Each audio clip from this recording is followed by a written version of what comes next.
Students, कैसे हैं आप लोग। आज हम चैप्टर 14 का पार्ट 2 ले रहे हैं। तो हम लोगों ने ग्लूकोज के बारे में पढ़ा था, वैसे ही ग्लूकोज का अलग अलग कन्फिग्रेशन होता है। यही कन्फिग्रेशन के हिसाब से हम लोग उसके OH ग्रुप का arrangement, that is the spatial arrangement बोला जाता है। तो different OH group, the exact spatial arrangement of different OH group was given by the scientist। वो साइंटिस्ट का नाम है दैट इज फिशर। ओके, और उसने एक कन्फिग्रेशन दिया था और वो कन्फिग्रेशन के हिसाब से ग्लूकोज को अलग अलग वे से रिप्रेजेंट कर रहे हैं। फर्स्ट जैसे रिप्रेजेंटेशन इस तरह से है, हम लोगों ने ये उसको बोलते हैं सपेटियल अरेंजमेंट। क्लियर, ध्यान से सुनिएगा। ये है that is OH, H, OH, इस तरह से ये इसका ग्रुप है। ये सारे कार्बन एटम के हिसाब से ये ग्लूकोज को हम लोगों ने ये अरेंजमेंट में डाला हुआ है। ठीक है, सिमिलरली हम लोग आगे भी इसको इस अरेंजमेंट में लिखते हैं।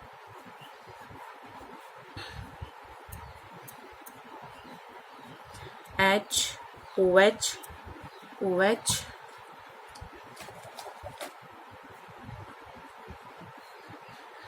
then H। क्लियर, ये हमने सेकेंड ग्रुप डाला है। COOH, ध्यान से एक बार देखिएगा। देखो सब में, सारे स्ट्रक्चर्स में किस तरह से डिफरेंशिएट किया गया है।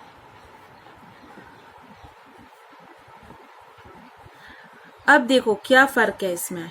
जो मतलब this glucose configuration is correctly represented as a 1, so gluconic acid is represented as a 2। This is the gluconic acid and third one is the saccharic acid. ये हम लोगों ने क्या बनाया, सपेटियल अरेंजमेंट। किसने दिया था, फिशर ने। फिशर ने बोला आप इस तरह से भी, ये अरेंजमेंट से भी ग्लूकोज के स्ट्रक्चर को बता सकते हो। Glucose is correctly named as D plus glucose, ऐसा भी हम लोग बोलते हैं। D before the name of the glucose it represent the configuration, whereas plus represent, ये D क्या बता रहा है, कन्फिग्रेशन बता रहा है। ठीक है, एंड प्लस रिप्रेजेंट, प्लस क्या बताता है, that is dextrorotatory nature of the molecule. ठीक है, डेक्स्ट्रोरोटेटरी यानी राइट साइड की तरफ। L भी वर्ड होता है कहीं पे, ये जैसे D के जगह L have no relation with the optical activity of the compound. D और L relative configuration of any stereoisomer. हम कहीं पे भी ये D और L, पर ग्लूकोज के लिए D ही लगता है। It refers to the that is the relation with a particular isomer of glyceraldehyde। Let's start about the glyceraldehyde। हम लोग glyceraldehyde के बारे में एक बार देख लेते हैं। क्लियर, ध्यान से सुनिएगा आप लोग। देखो एल्डिहाइड यानी उसके अंदर CHO ग्रुप होगा, है ना। तो अभी हम glyceraldehyde, इट कंटेन्स 1 एसिमेट्रिक, ध्यान से सुनना, 1 असिमेट्रिक कार्बन। असिमेट्रिक कार्बन यानी कहीं पे भी लग सकता है वो कार्बन, किसी के साथ उसने ज्वाइन नहीं किया होगा। And exist in 2 इनांशियोमर।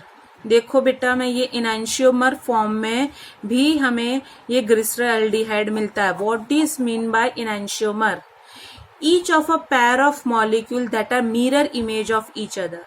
सपोज मैंने यहाँ पे देखो इसको इनांशियोमर को हम लोग बोलते हैं दैट इज मिरर इमेज। कैसे बनाते हैं वो मैं आपको दिखाती हूँ। सपोज यहाँ पे CHO ग्रुप है, ठीक है, ध्यान से देखना। ये H है, ये मैं क्या बना रही हूँ, ग्लिसरॉल्डिहाइड बनाया। ओके, ये प्लस साइन है, प्लस क्या बता रहा था, डेक्स्ट्रोरोटेटरी यानी राइट साइड की तरफ। कौन है, ग्लिसरॉल्डिहाइड है, लिख दिया। ठीक है, अब राइट साइड है तो इसको मैंने D कन्फिग्रेशन लिखा है ना, D कन्फिग्रेशन। ओके, अब इसका मिरर इमेज कैसा होगा, ऐसा होगा, CHO, HOH एंड CH2OH। तो इसको मैं क्या, ये प्लस ग्लिसरॉल्डिहाइड है तो ये माइनस ग्लिसरॉल्डिहाइड। क्लियर? और ये कौन सा कॉन्फ़िगरेशन होगा? L configuration. क्लियर? समझ में आ गया? तो ये इस तरह से हमें दो फॉर्म में देखने को मिलता है। देखो ये भी क्या है, एक एनांशियोमर्स है बेटा, ठीक है। देखो अच्छे से मिरर इमेज बता रहा है। Cyclic structure of glucose. The structure of glucose explain most of its properties but the following reaction, कुछ ऐसे रिएक्शन और फैक्ट बताती हूँ जो इसके स्ट्रक्चर को प्रूफ ही नहीं कर पा रहे हैं। मतलब वो रिएक्शन और वो स्ट्रक्चर बताती है, वो फैक्ट बताती है, इट मीन्स दैट ग्लूकोज का स्ट्रक्चर गलत है। कौन कौन से फैक्ट्स ऐसे हैं? ठीक है, हमें पता है कि ग्लूकोज में क्या है, एल्डिहाइड ग्रुप प्रेजेंट है। ध्यान से सुनिएगा बेटा, एल्डिहाइड ग्रुप ग्लूकोज में प्रेजेंट है, तो भी वो एक टेस्ट नहीं दे पाता है, that is the Schiff test. वो उसमें फेल हो जाता है ग्लूकोज। एल्डिहाइड ग्रुप जब भी होता है वो स्किफ टेस्ट दे ही देता है, पर ये नहीं दे पा रहा है। Okay, and it does not form, दूसरा it does not form hydrogen sulphide addition product. जब ग्लूकोज NaHSO3 के साथ रिएक्शन होता है तो वो फॉर्म नहीं कर पाता है, दैट इज हाइड्रोजन सल्फाइड। तो ये यहाँ पे भी ये गलत प्रूफ हो गया। कौन? ग्लूकोज। सेकंड बताते हैं, द पेंटा एसिटेट, ठीक है, दैट इज दी ग्लूकोज में, the penta acetate of glucose does not react with, वो रिएक्ट ही नहीं कर पाता है हाइड्रोक्सिल अमाइन। ये तो उसको कर लेना चाहिए क्योंकि यहाँ पे पेंटा एसिटेट है तो ये अमाइन के साथ उसको करना। इंडिकेट द एब्सेंस ऑफ, यानी वो नहीं बताता है कि इसके अंदर ऐसा फ्री CHO ग्रुप है। ठीक है। Third, glucose is found to exist in 2 different crystalline forms. दो अलग अलग क्रिस्टलाइन फॉर्म्स में देखने को मिलता है, जो है alpha and beta. Clear? Concentrated solution of glucose, concentrated solution of glucose, if this are crystallization, पता है ना crystallization क्या होता है? crystallization at 303 Kelvin alpha form of glucose is formed, जिसका melting point 419 होता है। hot and saturated aqueous solution of glucose, ठीक है, वो भी क्रिस्टलाइजेशन एट 371, देखो इससे हाईएस्ट, वो भी क्रिस्टलाइजेशन हम लोग करते हैं तो हमें बीटा फॉर्म मिलता है और उसका मेल्टिंग पॉइंट है 423 केल्विन। समझ में आया? Okay, this behaviour could not be explain the open chain structure for glucose.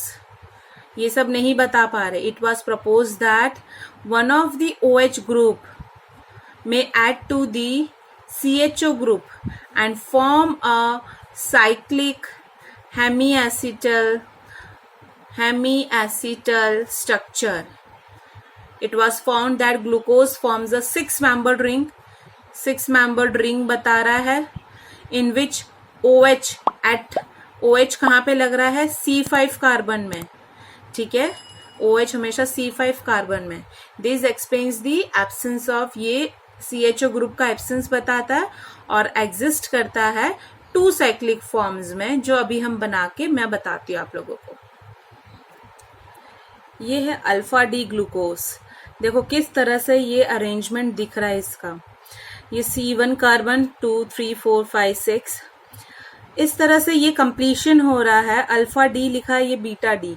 मैंने बताया था अल्फा फॉर्म का जो होता है, जो क्रिस्टलाइजेशन फॉर्म में होता है ग्लूकोज, तो वो ऐसा ग्लूकोज फॉर्म्ड बना रहा है। फिर उसको इरिवर्सिबल कंडीशंस भी होते हैं, रिवर्सिबल कंडीशंस भी होते हैं, तो वो इस तरह से ये कंप्लीशन करेगा।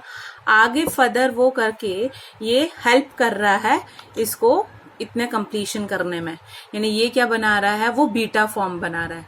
ये अल्फा है, ये बीटा फॉर्म है। क्लियर? आया आप लोगों को समझ में? अब हम लोगों ने ये जो दो फॉर्म पढ़े अल्फा और बीटा, तो यहाँ पे C1 कार्बन में यहाँ पे OH ग्रुप लगा रहा है, यहाँ पे इस तरफ OH ग्रुप लग रहा है। The two cyclic hemiacetal forms of glucose, ठीक है, which differ only in the configuration of hydroxyl group. Okay, hydroxyl group अलग अलग तरीके से लग रहा है। That is known as, that C1 carbon is known as the anomeric carbon, anomeric carbon, and such isomers, that is alpha form or beta form, they are called anomers. Clear?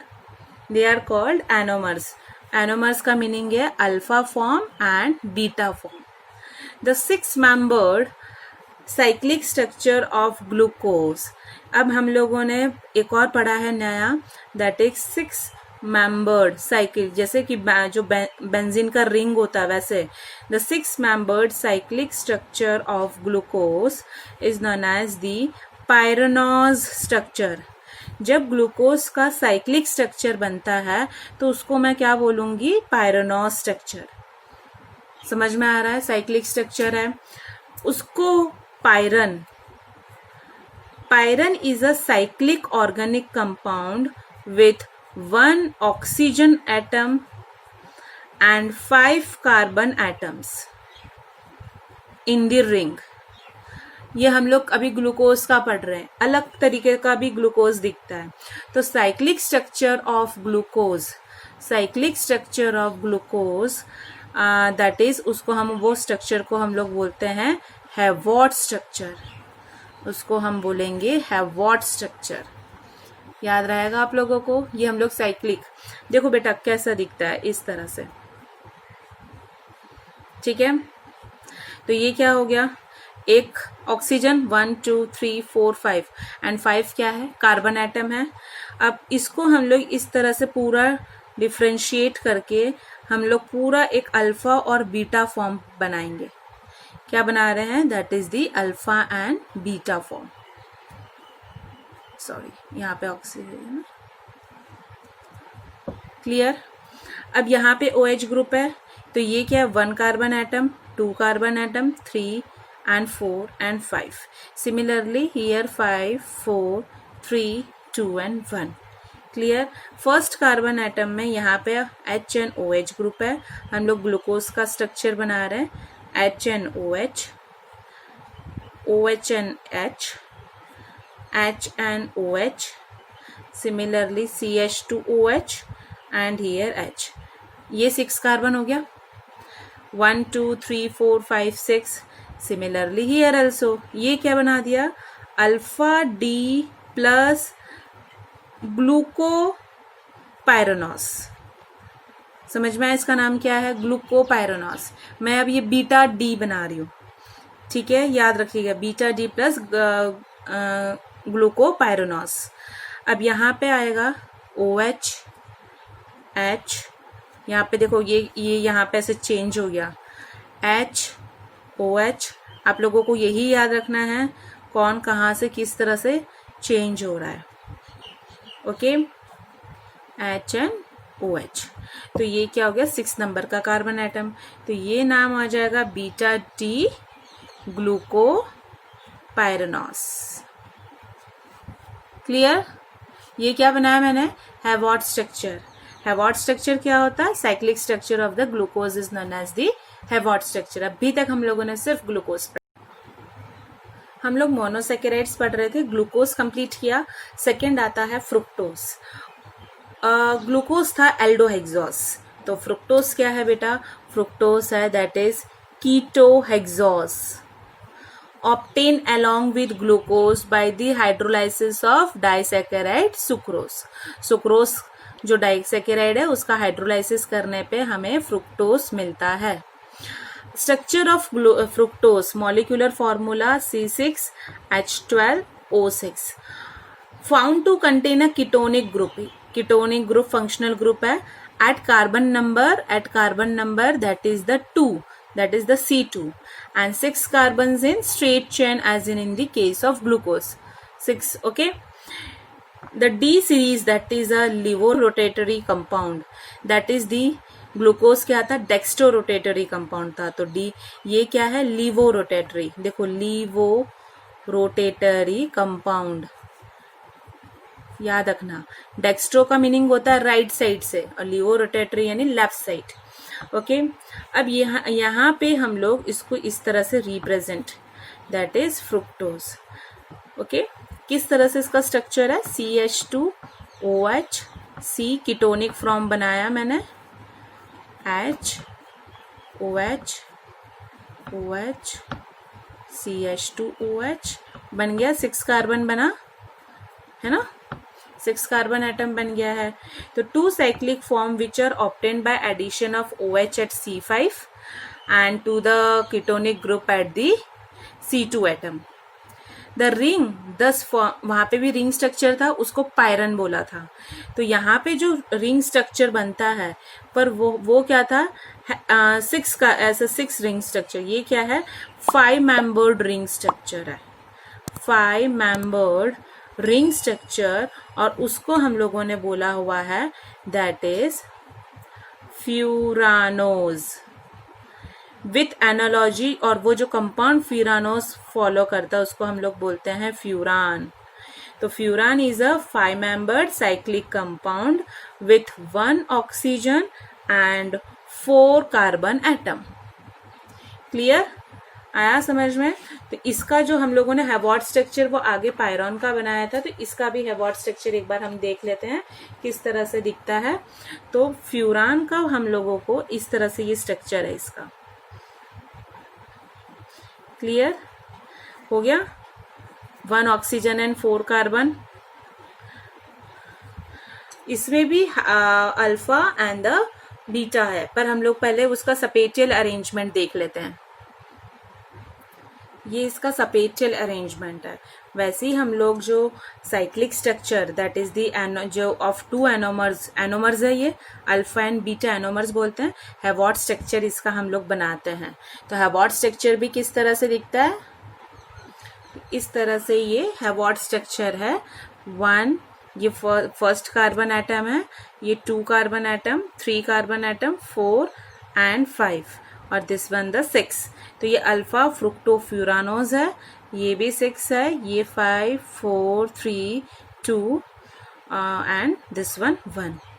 Okay, इस तरह से ये हैवॉर्ड structure है, आप लोगों को learn करना है. तो ये आज का क्वेश्चंस है, तो आप लोग प्लीज इसको लर्न करिएगा, लिखिएगा.